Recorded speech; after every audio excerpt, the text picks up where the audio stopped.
Olá pessoal, tudo bem? Sejam bem-vindos a mais um vídeo. No vídeo de hoje a gente vai dar continuidade à parte 2 da aula sobre o que é o tempo. Então já queria pedir, se você ainda não se inscreveu, se inscreva no canal, deixe o like se você gostar do vídeo e queria agradecer aos comentários do último vídeo e dizer que isso me motiva a continuar fazendo. Então, deixe seus comentários também caso você goste ou tenha alguma dúvida ou queira falar comigo. Bom, dando continuidade, então, na última aula a gente apresentou e eu pretendo continuar apresentando, pelo menos postando esses vídeos semanalmente, sobre o tema do tempo. Depois que eu acabar de apresentar sobre esses temas, eu pretendo passar para outros. Até se você tiver alguma sugestão de tema e quiser que eu fale aqui, comenta aí que eu vou considerar. Mas ainda dentro do tempo, na última aula nós chegamos a esse ponto e identificamos que existe um senso comum em relação ao tempo. E na minha análise, esse senso comum, ele deve muito à construção filosófica desses dois autores, do Platão e do Aristóteles. E essa ideia de que nós temos sobre o tempo atualmente, ela se deve muito a essas duas pessoas. E isso influencia a nossa mentalidade até hoje, por incrível que pareça, esses autores da antiguidade, mais de 2000 anos, apresentaram os seus pontos de vista e isso continua influenciando nós até hoje e principalmente do ponto de vista científico. Então, a ciência, ela deve muito a esse ponto de vista de Platão e Aristóteles.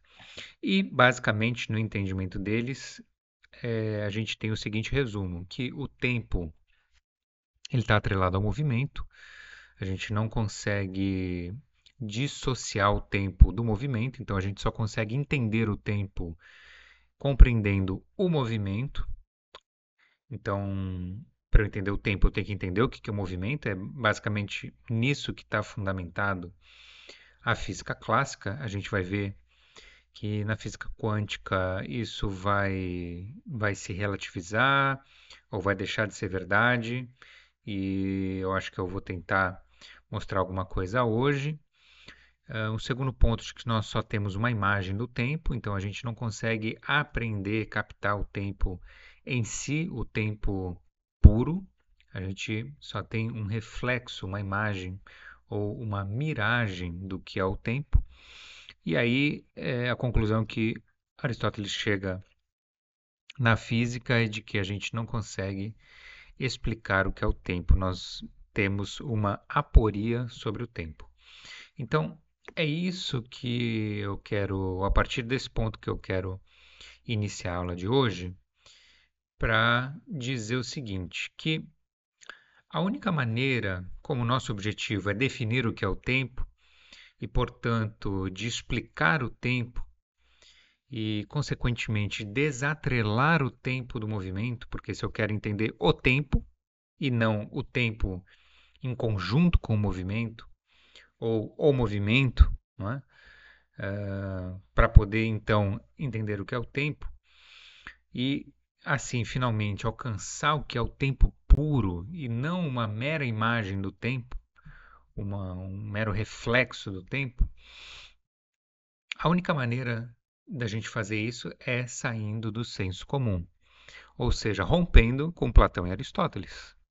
Não tem como eu seguir na linha de raciocínio deles, que é a linha de raciocínio em que toda a ciência, todo o senso comum se baseia para que eu consiga entender o tempo. Então, eu preciso sair desse senso comum que se construiu nesse momento, ou que nasceu ou se constituiu de uma maneira mais consistente nesse momento, para conseguir alcançar o tempo, a compreensão do que é o tempo.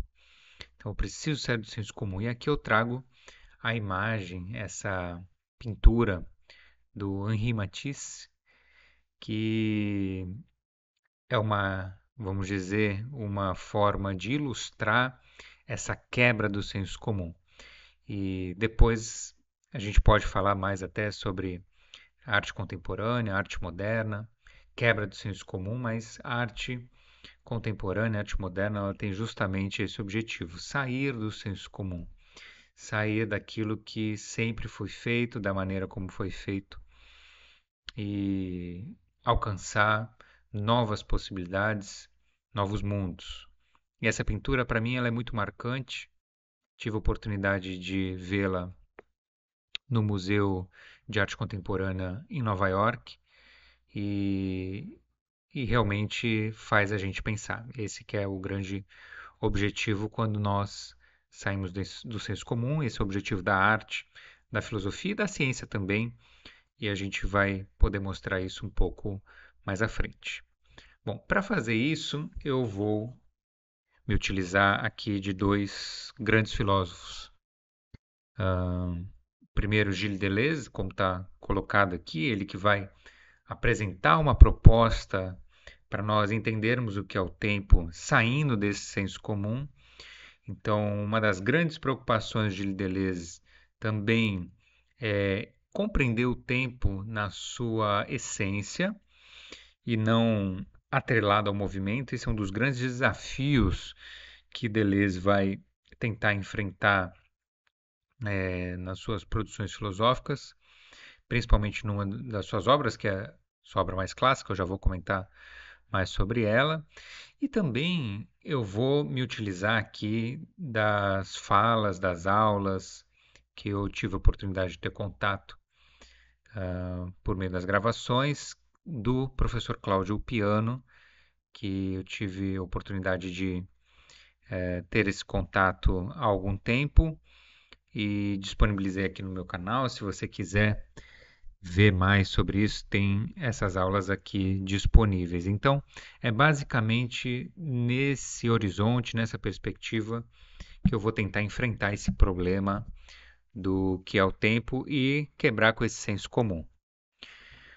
Bom, a obra que eu me referi, a gente vai poder encontrar essa proposta bem formalizada, bem apresentada do Gilles Deleuze, é no Diferença e Repetição, lançada em 1998, em francês, claro, né, autor francês, e ali Gilles Deleuze ele vai, ao longo de vários capítulos, praticamente uma boa parte do livro, ele vai apresentar sua proposta de tentativa de constituição e de apresentação do tempo fora desse senso comum.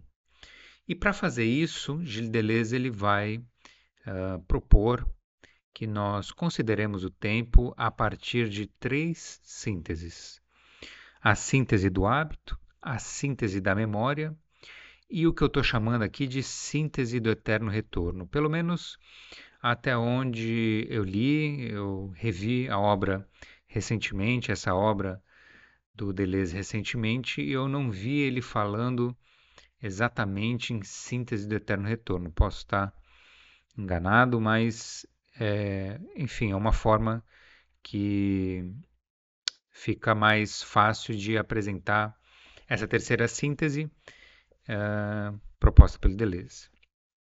Então a gente vai começar pela primeira síntese. Então, ao longo das próximas aulas, nós vamos percorrer essas três sínteses e tentar ver se com isso a gente consegue compreender o que é o tempo a partir dessas três facetas, que elas, vamos dizer assim, elas atuam conjuntamente. Então, para que a gente entenda o tempo, precisamos entender as três sínteses. Bom, a primeira síntese do tempo, ela trata do surgimento do tempo como nós experienciamos corriqueiramente. Ou seja, do tempo que a gente experiencia, isso quer dizer, de um tempo que ele passa de um passado, tem um ponto que é um ponto em que nós nos encontramos, vamos dizer assim, que é o presente, nós vivemos no presente, e vai em direção ao futuro. Esse é o tempo que está referido na primeira síntese. Então, esse é o tempo que nós experienciamos, nós percebemos o tempo dessa maneira. Nós percebemos o tempo agindo, ou agindo não, mas fluindo, correndo dessa maneira, saindo de algo, de um ponto que nós chamamos de passado, passando pelo presente, que é o momento que nós estamos vivendo agora, que seria, entre aspas, o agora, e indo em direção a um futuro. É disso que trata a primeira síntese do tempo. Essa síntese, ela, por esses motivos que eu acabei de mencionar, ela também é chamada de síntese de presente vivo. Então, é onde a vida acontece, é nesse presente em que a vida se desenrola, ou que esse aspecto do orgânico se apresenta, o tempo orgânico, é onde o orgânico se faz, ele se realiza, ele existe.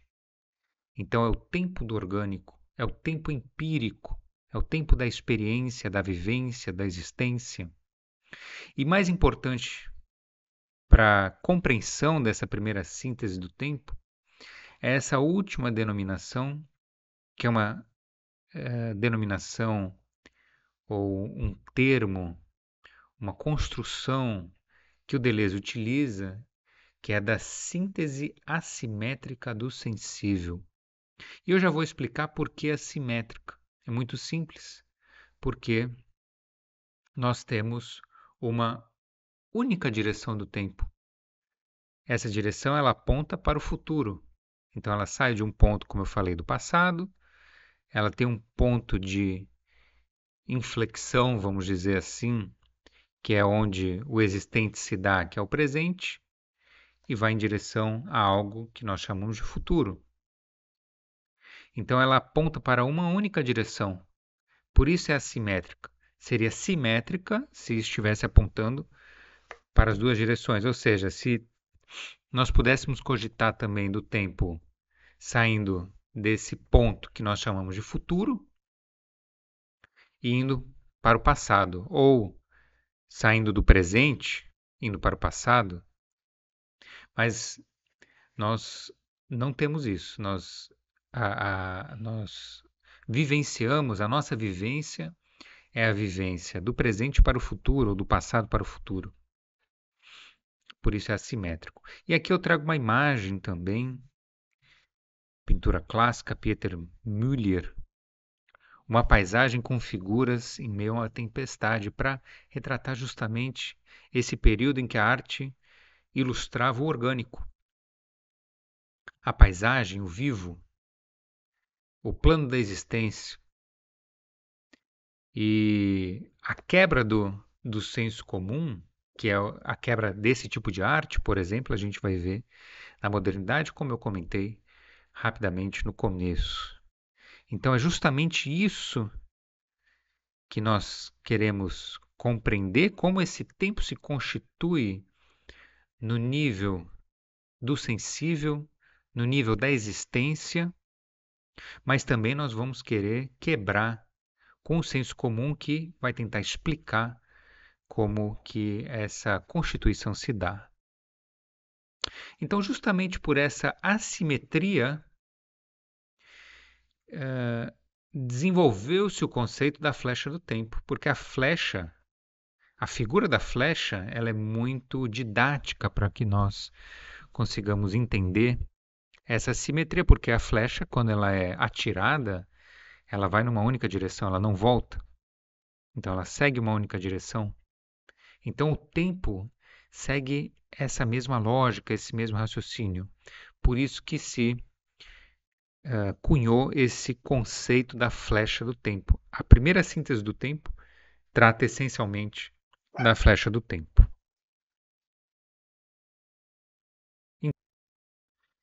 Então, vamos ver como que isso se dá. A flecha do tempo, ela tem várias maneiras de ser provada. A ciência se debruçou muito sobre isso e apresentou várias formas de provar essa flecha do tempo, ou seja, de que existe esse tempo empírico,